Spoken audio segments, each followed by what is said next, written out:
사순절입니다. 지난 수요일, 제2의 수요일이라는 절기를 시작으로 해서 이제 사순절이 시작되었습니다.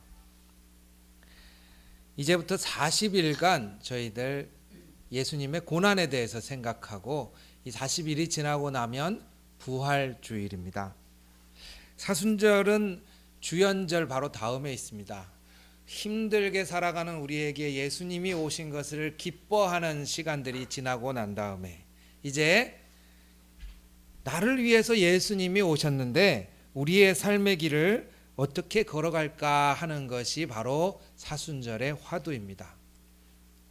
옛날에는 그저 교회에 나와서 제때제때 예배에 참석하고 헌금을 내고 하는 것이 신자의 기준이었습니다마는 지금 우리들이 놓쳤던 것을 새로이 찾고자 하는 움직임들이 많아지고 있는데 그 중에 하나가 뭐냐면 생각하는 겁니다. 생각. 말씀을 내 삶에 두고 생각할 수 있는 능력과 습관을 가지고자 반성하는 것. 그러니까 사실 그동안은 가만히 앉아서 받아들이면 됐기 때문에 뭐 어떻게 보면은 그 설교가 재밌느냐 혹은 설교가 쉽느냐 어렵느냐 이런 것이 중요할 수 있겠습니다만은 이제는 설교 시간을 아무리 재밌게 쉽게 듣는다 하여도 내 삶에 그것을 적용하지 못하면 원튼 원치 않든 한 귀로 들어갔다가 한 귀로 나가게 되는 것이죠. 그래서 설교를 기억 못하셔도 좋으니 생각을 하는 것이 중요합니다. 말씀드렸죠? 그리고 기도했습니다. 십자가를 지신 주님 앞에 앞으로 걸어갈까요? 여기 앉아 있을까요? 뒤로 나갈까요? 이게 이제 사순절의 질문이에요. 앞으로 걸어갈까요? 주저앉을까요? 뒤로 나갈까요? 성경을 잘 보면 이제 예수님이 그 질문에 어떻게 대답하고 있는지를 잘 가르쳐 줘요. 예수님은 사람이시기 때문에 우리랑 똑같지 않습니까? 사람이기 때문에 앞으로 걸어가려면 그냥 걸어갈 수 있는 게 아니고 힘이 있어야 걸어가는 것이고요. 또 마냥 좋아서만 걸어가는 것도 아니에요. 우리 삶에서 누가 맨날 좋은 일만 하고 살겠습니까? 때로는 정말 힘든 거 알면서도 결심하고 가야 되는 것이죠. 예수님에게도 그런 모습이 그대로 잘 보여 있어요. 잘 보여주고 있어요. 고민해 보시기를 바랍니다. 또 예수님이라면 어떻게 하셨을까? 여러분이 살아가는 자리에서 한번 고민해 보세요. 예수님이라면 어떻게 하셨을까? 직장에서, 가정에서.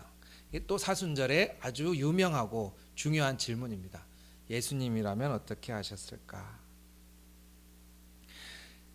신앙을 가질 때의 동기는 비슷합니다. 교회 오셔서 마음의 위로도 얻고 하나님이 내게 주시는 큰 복을 받기를 원하고 여러분들이 주보 안에 있는 것처럼 아무것도 염려하지 말라라는 찬송 부르면서 저도 은혜가 되거든요. 근데 이제 이 은혜는 사실 굳이 음식으로 따지자면 아주 달콤한 은혜예요. 아주 달콤한 은혜라서 이 찬양을 부르면 위안이 팍 됩니다. 근데 거기서 끝나시면 안 돼요. 이제 어떻게 하시겠어요? 하나님이 힘을 주셨는데 어떻게 하시겠어요? 어떤 장로님 이제 되실 때 예배를 드린 다음에 소감을 말하라고 하니까 아주 재밌는 말씀을 한마디로 정리해 주시거든요. 하나님은 공짜가 없으시더라고요. 하나님은 공짜가 없으세요. 근데 그 말이 하나님이 야박하다라는 뜻이 아니라 하나님이 우리에게 힘을 주시고 위로를 주시면 그 다음에 꼭 질문을 하신다는 거예요. 어떻게? 그럼 이제 어떻게 할까? 근데 그 질문을 성경에서는 시험이라고 이야기하고 있는 겁니다. 예수님에게 세 가지 질문이 있고요. 이 질문을 무엇에 따라 여러분들이 보시길 원하냐면 주보에 제가 설교 제목을 써놨죠. 삶이 나를 속일 때, 여러분이 살면서 삶이 속일 때, 이때에 이 질문이 우리에게 다가옵니다. 여러분들이 예수님을 닮아가는 답변을 하실 수 있었으면 좋겠습니다. 사실 사순절이라는 게 무척 부담스러운 절기거든요. 요즘 그 다른 교회 홈페이지 이런 데 가보시면 알겠지만 그 고난이라든지 십자가 이런 설교가 거의 사라졌습니다. 그런 설교를 거의 듣지 않는 시대가 됐어요. 그런데도 해마다 사순절은 돌아옵니다. 우리가 세상에 살면서 교회에서 들은 것만 다 지킬 수 있어도 사실은 세상에서 버티기가 어렵습니다. 성경대로 하자면. 교회에서 들은 대로 다 여러분이 지키면서 사시면 세상에서 쑥맥 소리를 듣거나 혹은 융통성 없다는 소리도 많이 들릴 거예요. 둘 다의 소리를 자꾸 들으려고 하는 것이 자연스러운 것처럼 보입니다. 오죽하면은 주일학교 애들한테 그렇게 물어봤어요. 간식을 놓고 왜 우리 식기도 하지 않습니까? 주일학교에서 애들이 간식을 놓고 선생님이 기도합시다 하고 기도를 딱 하는데 한 애가 정말 솔직하게 얘기하는 거예요. 아마 이 애가 한 5살쯤 된 것 같아요. 그러니까 솔직하게 얘기하죠. 선생님한테 얘기합니다. 선생님, 저 지금 기도하는데 마귀가 기도할 때 나타났어요. 뭐라고 했는데? 이 간식을 먹어라. 기도하지 말고 이 간식을 먼저 먹어라 하고 얘기를 했답니다. 선생님이 물어봤어요. 그래, 뭐라고 대답했니? 감사합니다 라고 대답을 했어요. 솔직한 마음이죠. 만약에 우리 중에 그냥 여러분들이 자유롭게 선택하세요 그러면 누가 십자가를 선택하겠습니까? 누가 고난이라는 것을 생각하겠습니까? 많이 힘들잖아요. 단어만 들어도. 그동안 교회에서는 막 포기해야 된다, 모두 다 포기하고 다 내던지고 희생해야 된다, 이렇게 많이 이야기해 왔어요. 수천 년 동안. 그러니까 이 시절이 되기 전에 사람들이 그 발달하는 게 뭐냐면, 여러분들 카니발이라고 들어보셨습니까? 카니발. 이 카니발이라는 단어처럼 이 카니발은 뭐냐면 사순절 때 교회가 그 고기를 못 먹게 했거든요. 우리로 말하자면 서양은 고기가 주식이잖아요. 그러니까 자꾸 금식하라고 교회에서 압박을 하고 이야기를 했거든요. 그러니까 교회 다니신 분들이 금식은 해야겠고 고기를 먹지 못하니까 서양 사람들 얼마나 답답하겠어요.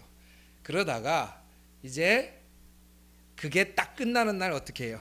집집마다 그냥 갈비고 뭐고 막 내와서 막 먹잖아요. 그러니까 그게 이제 사실은 사육제, 카니발이라는 그 축제의 시작입니다. 얼마나 40일 동안 힘들었겠어요. 그래서 종교개혁 때 루터가 아주 재미난 행동을 하나 했어요. 이 사순절 기간에 성당 앞에 가서 숯불을 펴놓고 소세지를 거기서 구웠어요. 그러면 성당에 예배 드려간 사람들이 보고 얼마나 놀랬겠어요. 저 사람 저 잡혀가서 죽는 거 아니야? 대담한 행동이죠. 그런데 그것들이 우리를 굉장히 자연스럽게 해준다라는 걸 루터가 보여주고 싶었던 거예요. 그러니까 이 사순절은 내가 인상 팍 쓰고 그래 죽어야지 하는 시간이 아니라 왜 그랬을까? 왜 그랬을까가 먼저 사실은 질문이 되셔야 돼요. 그 답을 발견하셨으면 합니다. 우선 성경에 보면은 왜 예수님은 굳이 힘들게 이런 시험을 받으셨을까? 우선 성경 순서대로만 하나 말씀드리면 이겁니다. 예수님은 세례 받으면서 하나님이 능력을 팍 주셨어요. 근데 능력을 팍 주신 다음에 모든 좋은 일만 있으면 어떻게 돼요? 예수님 인생하고 우리 인생은 별개가 되는 거죠. 예를 들어 온통 꽃길만 걷는 사람이 있다고 칩시다. 그 사람이 내 인생은 이런 일이 있고 저런 일이 있고 저런 일이 있고 그러면 우리 어때요? 부러워. 저 사람 인생은 꽃길만 걷는구나. 부러워. 근데 내 얘기하고는 상관이 없는 얘기가 되어버리잖아요.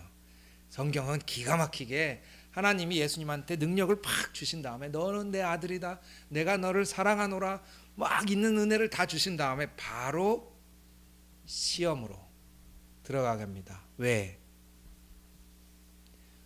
우리가 그렇게 살기 때문이에요. 여기 예배 드리시는 분이 광야에서 시험 받듯이 사는 것이 인간이기 때문에. 그러니까 교회에서 막 고통받아라, 시험 받아라, 막 금식해라 이렇게 얘기 안 해도 이미 성경에서는 각자 회사에서 가정에서 힘들게 살고 있어요. 그거를 예수님도 알라는 뜻으로 시험의 자리에 세우십니다.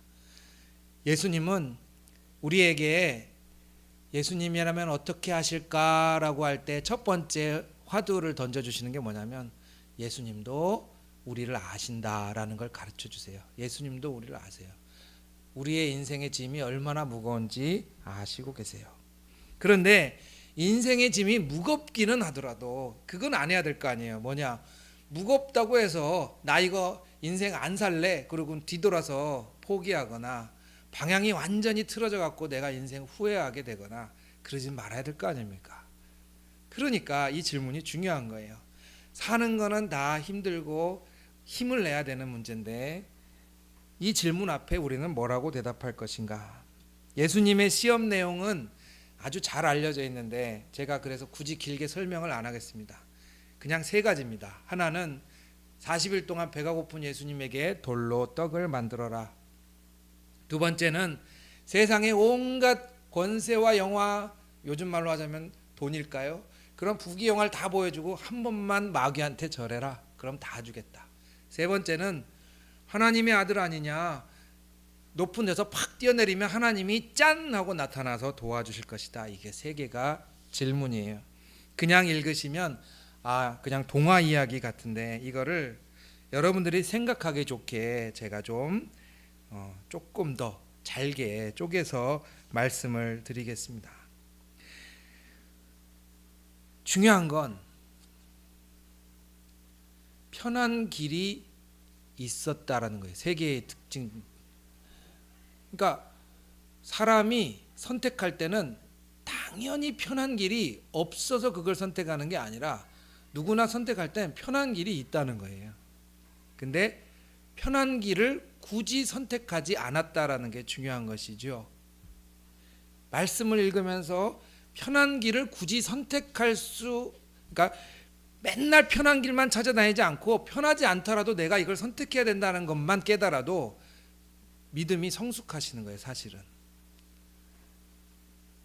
근데 맨날 편한 길은 있는데 그걸 굳이 선택하지 않으신 예수님. 첫 번째가 뭐냐? 돌로 떡 만들어라, 이 얘기입니다. 돌로 떡 만들어라. 40일 굶은 사람한테 떡이 필요해요, 안 필요해요? 필요하지 않습니까? 이 질문은 뭐냐면 누구한테나 필요한 것으로 다가온다는 거예요, 시험이란 건. 해도 되고 안 해도 되는 게 시험이 될 수는 없죠. 그죠?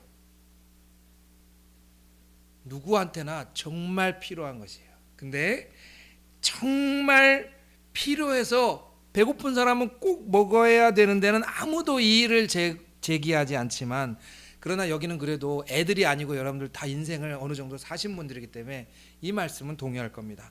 정말 필요하지만 내가 필요한 것만 쫓아다니면 어떻게 돼요? 사람이 좁아져요. 좁아지지 않습니까? 먹는 거 중요해요. 그죠? 돈 버는 거 중요하고 애들 키우는 거 중요해요. 정말 순간에 물러설 수 없이 해야 되는 거 아닙니까? 근데 만약에 평생토록 내가 맨날 해야 되는 것만 하고 살면 사람이 뭐가 없어질까요? 목표가 없어져요. 목표가. 그래서 유명한 말 있지 않습니까? 인생 뭐 있어? 인생 뭐 있어? 라고 직장인들 많이 얘기하죠. 목표가 없어져요. 맨날 필요한 거에 쫓겨다니니까. 예수님은 지금 그걸 얘기하는 거예요. 배고픈 사람에게 떡이 필요 없다고 말씀하시는 게 아니라 내가 하나님의 말씀을 쫙 먹어보니까 말이죠, 배가 부르는 건 아니에요. 오늘 여러분들 여기 교회 오셔서 예배드리면 배 부릅니까?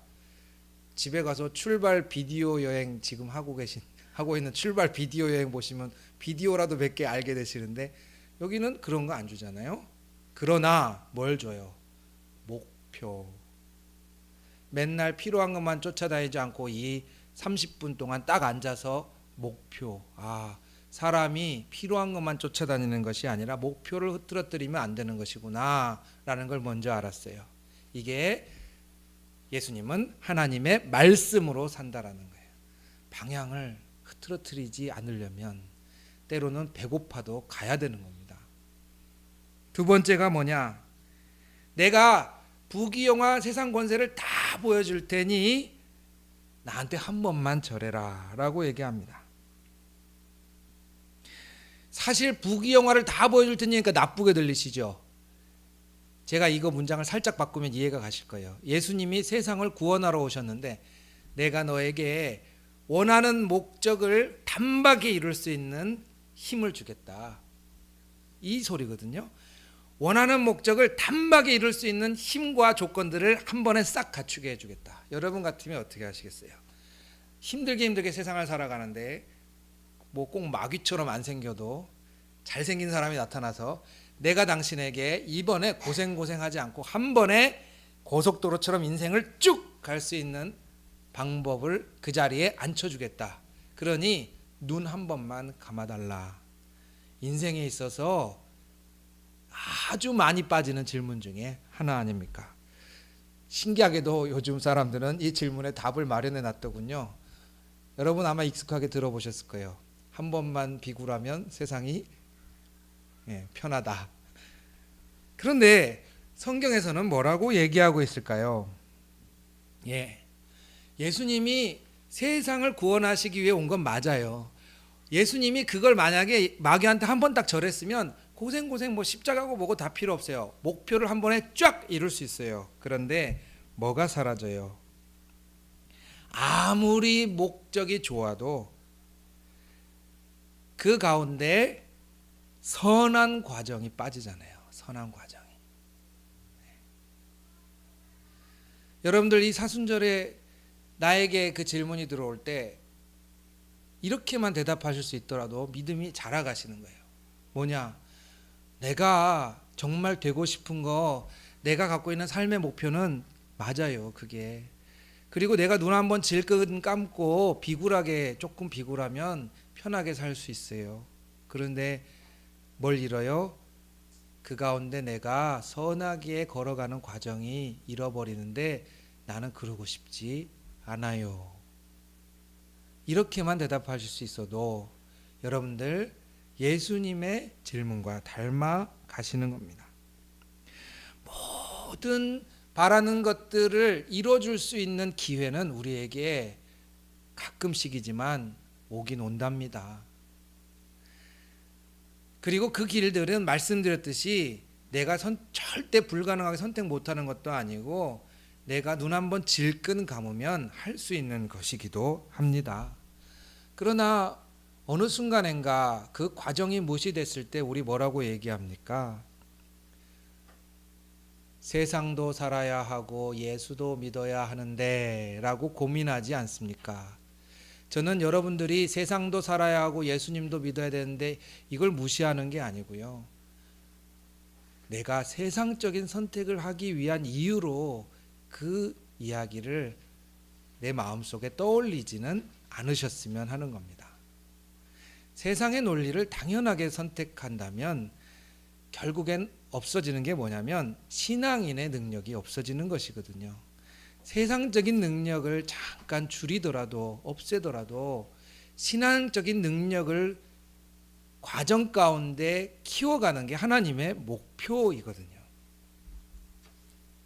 그 목표가 선한 과정을 하나하나 밟아가는 게 신앙인으로서 나를 자라게 하는 것 아니겠습니까? 하나님은 그걸 원하시지 않겠습니까? 여러분들이 직장 다니시는 분들의 예를 들어서 한번 생각을 해봅시다. 직장 다니면서 내가 이렇게 되고 싶고 저렇게 되고 싶고 목표가 특히 분명하게 가정보다는 육아나 이런 것보다는 직장은 목표가 분명하게 성과가 제시되니까 내가 그걸 되고 싶다라는 동기부여도 많이 받는 편입니다. 그러나 그 동기부여를 받는데 모든 과정을 다 무시하고 내가 그 성과만 이루려 한다면 나중에 퇴사할 때 성과는 남겠지만 그 모든 것들이 내게 마음의 짐이 되어서 남지 않을까요?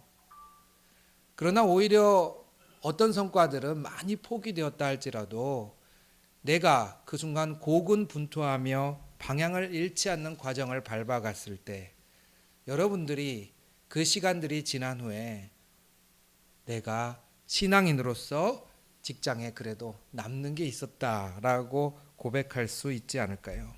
그래서 예수님은 고속도로 같은 결정을 하는 것이 아니라 오히려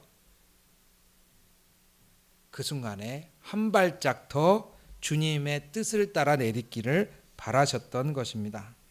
세 번째는 무엇입니까? 세 번째는 성경 말씀의 예를 들었어요. 심지어 마귀가 세 번째는 성경 말씀의 예를 들었는데 이 성경 말씀을 너무 다행이게 여러분들이 읽으신 이 교동문 있지 않습니까? 이 교동문에 마귀가 인용한 성경 말씀이 있어요. 교동문에 보시면 여러분들이 읽으신 세 번째 보면 인도자 그가 너를 위하여 그의 천사들을 명령하사 내 모든 길에서 너를 지키게 하심이라 그들이 그들의 손으로 너를 붙들어 발이 돌에 부딪히지 아니하게 하리로다. 이 마귀가 한 말이에요. 성경 말씀인데 마귀가 한 말이에요. 그러면 도대체 마귀는 왜 성경 말씀까지 인용해 가면서 이야기할까? 마귀는 이렇게 얘기하는 겁니다. 우리 식구로 얘기하자면 믿는 사람 아니에요? 집사님 아니에요? 장로님 아니세요? 돌진, 전진하세요. 하나님이 길 다 열어주실 거예요. 하나님은 길을 열어주시고 우리를 성공의 목표에 다다르게 하시는 분이십니다. 이렇게 얘기하는 거예요. 얼마나 익숙한 얘기입니까? 우리가 많이 들어오던 거예요. 하나님이 지키실 거예요. 앞으로 내딛으세요. 힘차게 나가세요. 아멘하고 나가세요. 어려우면 하나님이 다 지켜주실 거예요. 신기하게 이게 시험이에요. 신기하게. 이 얘기를 통해서 예수님이 보이고자 하는 것을 제가 또 쉽게 바꿔서 말씀드리면 이겁니다. 하나님의 사람은 하나님이 보호하시는 게 맞아요. 그런데 평탄하고 성공했다고 해서 하나님이 보호하시는 건 아니에요. 평탄하고 성공했다고 하나님이 꼭 복을 주신 길은 아니에요. 어떤 사람은 하나님의 복을 쫓다가 힘들기도 해요. 제가 이번 주에 극장에서 한거라는 영화를 봤습니다. 유관순에 관한 영화라서 그냥 뭐 일제시대 독립운동 유관순 이렇게 생각하고 갔는데 의외로 놀랬던 게 뭐냐면 거기 이 유관순이 기독교인이니까 기도하는 장면, 하나님 앞에 이 기도하는 장면이 많이 나와요. 그래서 의외였어요.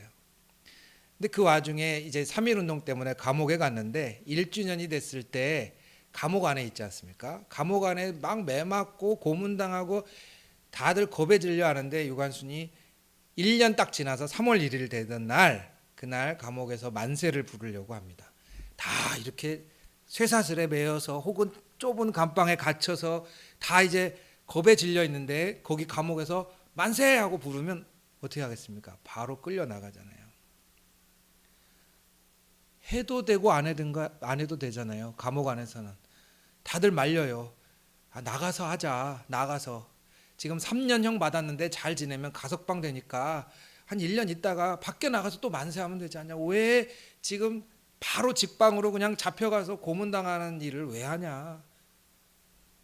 근데 유관순이 만세를 부릅니다. 아니나 다를까 머리채 잡혀갖고 끌려가요.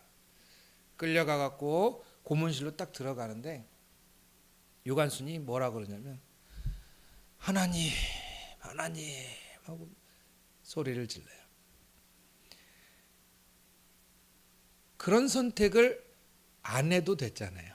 사실 그런 선택을 안 해도 되는데 이 영화는 뭘 보여줍니까? 이 사람의 신앙이 그날 만세를 부르게 한다라는 걸 보여줬죠.